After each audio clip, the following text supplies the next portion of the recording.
Hello mga mare, samahan niyo nga po ako sa aking mini vlog.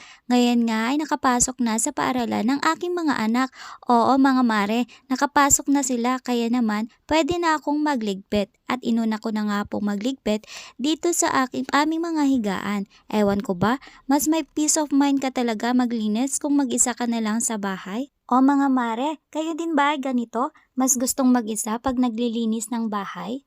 Maliit lang ang aming bahay kaya madali ko lang itong matatapos. Buti na lang maliit lang ang bahay na pinagawa namin. Joke lang po. At dahil late nga po papasok ngayon si Mister sa kanyang trabaho ay pinalaba ko muna ang aming carpet sa sala dahil hindi ko ito kaya kasi mabigat. Balak nga sana namin ito i-dryer kaso itirik naman ang araw kaya piniga na lang namin ito ng mabuti. Sana naman matuyo para may magamit kami mamaya. Pagkatapos nga niyang sinampay, naligo na din siya dahil papasok na siya sa kanyang trabaho.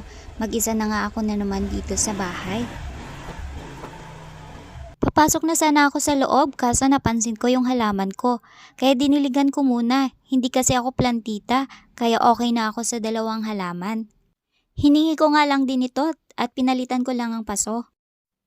Pagkatapos ko nga nagdilig ay pumasok na din ako dito sa bahay. Inuna ko na dito sa kusina para mahugasan na din ang aming pinagkainan at pati na din ang mga pinaglutuan. Magpupunas ng lamesa at ilan sa mga kalat dito sa bahay ay pwede ko na ding iligpit katulad ng sombrero, mga labahin na hindi alam ilagay sa tamang lalagyan. Pati itong tsinelas ayan pakalat-kalat na dapat ay nasa labas. Magtanggal ng charger na nagamit, magsarado ng drawer, tanggal saksakan ng electric fan at kung ano-ano pa. So, ayan.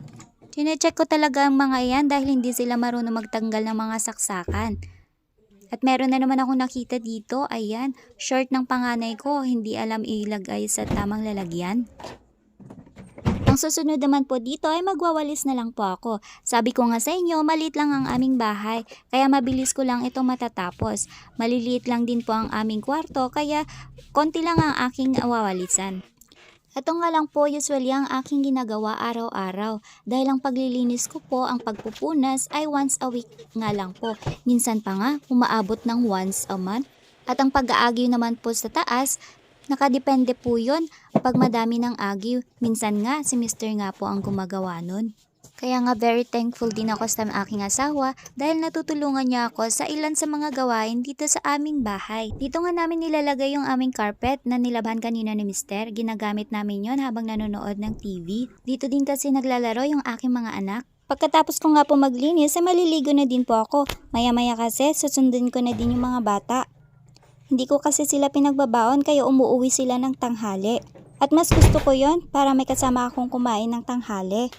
Pagkatapos ko ngang maligo ay wala na akong alam na gagawin. Kaya kinuha ko na lang muna ang cellphone para mag-edit. Hindi ko nga muna tinanggal yung tuwalya sa aking buhok dahil naiirita ako sa buhok ko pag basa. Ewan ko ba bakit naiirita ang liig ko pag basa ang buhok ko. Nung medyo tuyo na nga yung buhok ko, pinahanginan ko na lang sa electric fan. Para mas lalo pa itong mabilis matuyo. Ayan, ganda-gandahan na naman tayo kahit hindi naman tayo maganda. Pumunta nga muna ako kila nanay at inabutan ako ng pera. Sabi, i-load ko daw siya. Kaya binulsa ko na yung pera. Sana hindi ko makalimutan kasi makakalimutin ako. May pupuntahan kasi sila magbebenta ng manok. Bagong business ng kapatid ko, fried chicken. Pagkaalis nga nila, ayan, chinek ko na yung aming carpet. At inusog sa may init.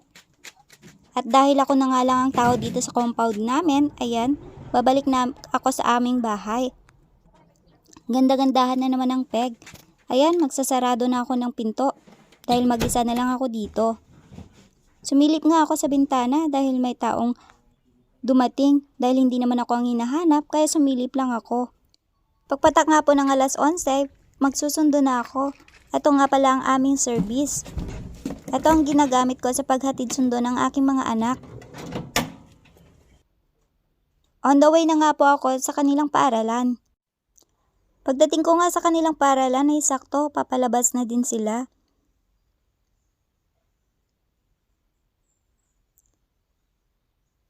Ayan na po ang aking panganay. Ito naman ang aking bunso. At dahil nga vloggeries ang inyong mother, ayan, pinahawak ko muna sa aking panganay yung aking cellphone. Sabi ko, anak, mag-video ka muna.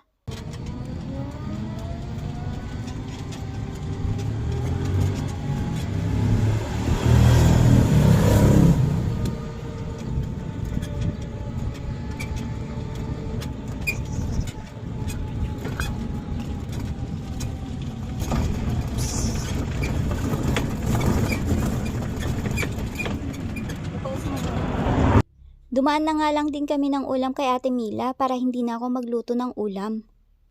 Wala din kasi akong maisip na ulam namin kaya bumili na lang kami.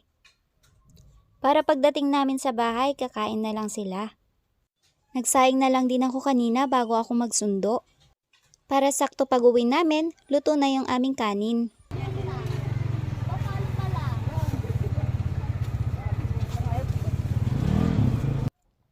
Ayan, pauwi na kami at hanggang dito na lang ang aking mini vlog. Bye! Pa-follow na din po. Maraming salamat. God bless! Mag-hi ka para maano ka.